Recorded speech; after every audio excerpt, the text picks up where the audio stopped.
Hello, আসসালামু আলাইকুম বন্ধুরা, সবাই কেমন আছেন? আশা করি নিশ্চয় অনেক ভালোই। ইব্রাহিম 365 ইউটিউব চ্যানেল পক্ষ থেকে সবাইকে স্বাগতম। সাথে আছে এমডি ইব্রাহিম হোসেন মজিদ। তো বন্ধুরা, আমরা যখন করোনা ভ্যাকসিনের কার্ড ডাউনলোড করে থাকি, তো এটা হচ্ছে আমাদের মানিব্যাগ সাইজ বা ছোট সাইজ করতে গেলে আমাদের অনেক সমস্যা হয়ে যায়, কারণ এখানে হচ্ছে দুইটা ফাইল আছে, উপরে হচ্ছে বড় ফাইল, নিচে হচ্ছে ছোট ফাইল।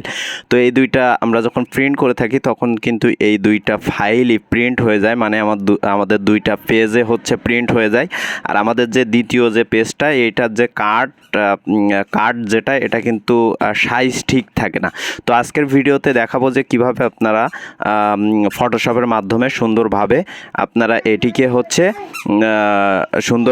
আপনারা হচ্ছে প্রিন্ট করতে পারবেন, বা আপনারা হচ্ছে এটি হচ্ছে আপনারা কার্ড আকারে আপনি হচ্ছে মানি ব্যাগে বা কোথাও রাখতে পারবেন।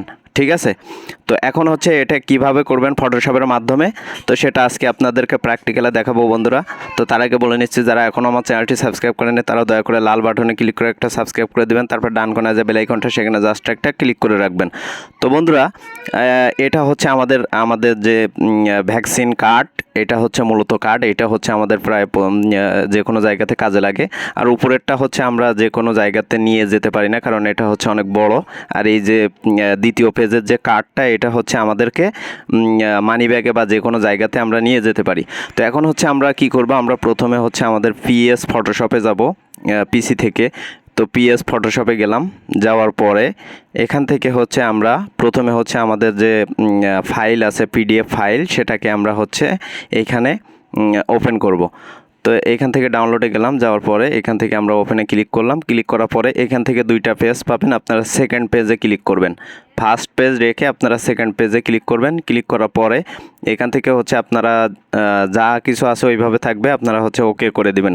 ওকে করে দেওয়ার পরে আপনাদের সামনে অনেকটা ইন্টারফেস চলে আসবে। এখান থেকে হচ্ছে আপনারা ক্রপ টুলে ক্লিক করবেন। ক্রপ টুলে ক্লিক করার পরে এখান থেকে হচ্ছে আপনারা প্রথমে হচ্ছে ক্রপ টুলে ক্লিক করে প্রথমে হচ্ছে আপনারা 5 সেন্টিমিটার দিবেন, তারপর হচ্ছে 7.5 সেন্টিমিটার দিবেন, তারপর হচ্ছে 300 দিয়ে দিবেন। তো এখানে হচ্ছে আমরা 5 সেন্টিমিটার দিলাম, তারপর হচ্ছে এইখানে 7.5 সেন্টিমিটার দিলাম।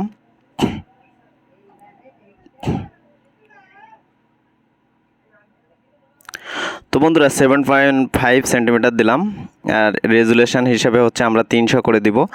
তো এইটা করার পরে হচ্ছে আমরা কি করব, আমরা এটাকে আমরা হচ্ছে সুন্দরভাবে আমরা হচ্ছে প্রথমে একটা একটা করে কার্ড হচ্ছে আমরা ক্রপ করে আমরা হচ্ছে সেভ করে নিব। তো এটা হচ্ছে আমরা সুন্দরভাবে রিসাইজ করে আমরা ক্রপ করে মাউসের ক্লিক করে আমরা হচ্ছে এটাকে সুন্দরভাবে করে টিক মার্ক অথবা এন্টার করে দিব। করে দেওয়ার পরে আমরা হচ্ছে এটিকে জেপিজি আকারে হচ্ছে আমাদের পিসিতে সেভ করে নিব। তো এখান থেকে হচ্ছে আমরা কি করব, আমরা এখান থেকে ফাইলে গেলাম, ফাইলে যাওয়ার পরে সেভ অ্যাসে গেলাম। যাওয়ার পরে এখান থেকে হচ্ছে আমরা এখানে জেপিইজি যেটা আছে এটা সিলেক্ট করব। করার পরে এখান থেকে হচ্ছে আমরা এক দিব, মানে প্রথম ফার্স্ট ফাইল এটা। তো এটাকে আমরা সেভ করে দিব। তো বন্ধুরা, আমরা সেমভাবে আমাদের যে দ্বিতীয় পেজ আছে, হ্যাঁ, এখান থেকে হচ্ছে আপনারা আবার ব্যাগে চলে আসবেন। ব্যাগে চলে আসার জন্য আপনারা কন্ট্রোল তারপর হচ্ছে ওয়ার্ল্ড জেড প্রেস করবেন, তাহলে হচ্ছে আপনারা ব্যাকে চলে আসবেন। ঠিক আগেরই মতো আপনারা সুন্দরভাবে ফার্স্ট পেজ যেমনভাবে ক্রপ করছেন, ঠিক সেই দিয়ে আপনারা হচ্ছে আপনাদের সেকেন্ড পেজটা হচ্ছে আপনারা কাট করে নেবেন, ক্রপ করে নেবেন। এখান থেকে হচ্ছে আপনারা 5 সেন্টিমিটার 7.5 সেন্টিমিটার এবং 300 রেজুলেশন দিয়ে আপনারা হচ্ছে সেকেন্ড পেজটাও আপনারা এই যে ফার্স্ট পেজের মতো আপনারা সুন্দরভাবে ক্রপ করে নিয়ে নেবেন। তো এখান থেকে হচ্ছে আমরা নিয়ে নিলাম। তো নিয়ে নেওয়ার পরে আমরা এটিকেও সেভ করব। তো এটাতে আমরা ইন্টারপ্রেস করব, অথবা উপরে টিক মার্ক আছে এখানে ক্লিক করব। ক্লিক করার পরে এটাকে আমরা সেভ করব। এখান থেকে সেভ অ্যাসে গেলাম, যাওয়ার পরে এখান থেকে হচ্ছে আমরা 2 দিয়ে দিব। 2 দিয়ে আমরা হচ্ছে জেপিজি দিব, এখানে জেপিজি যেটা সেটা দিব। দেওয়ার পরে আমরা এটিকে সেভ করব। তো আমরা এটিকে সেভ করলাম।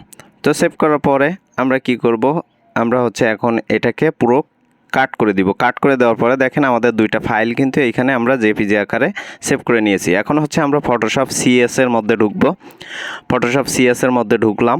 ঢোকার পরে হাবিজাবি অনেক কিছু আসবে, এটাকে আমরা কাট করে দিব। কাট করে দেওয়ার পরে এটাকে আমরা ক্লোজ করে দিব। ক্লোজ করে দেওয়ার পরে এখান থেকে হচ্ছে আমরা নতুন একটা ফাইল নিব। ফাইলটা নিব হচ্ছে A4 সাইজের একটা পেপার আমরা এখান থেকে নিয়ে নিলাম। নিয়ে নেওয়ার পরে আমরা ওপেনে গেলাম। ওপেনে যাওয়ার পরে আমাদের যে জেপিজি যে দুইটা ফাইল হচ্ছে আমরা বানাইছি, ওই দুইটা হচ্ছে আমরা ওপেন করে নিব।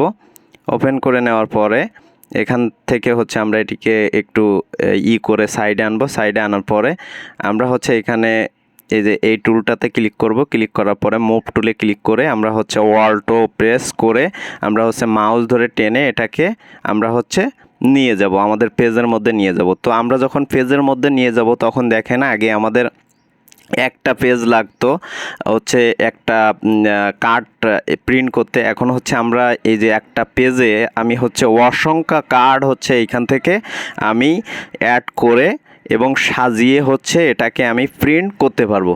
তো আশা করি বুঝতে পারছেন যে কিভাবে আপনারা হচ্ছে একটা পেজের মধ্যে অনেকগুলো ভ্যাকসিন কার্ড হচ্ছে আপনারা এবং এই যে টিকা সনদ যেটা এই যে কার্ডটা হচ্ছে আপনারা প্রিন্ট করে নিতে পারবেন।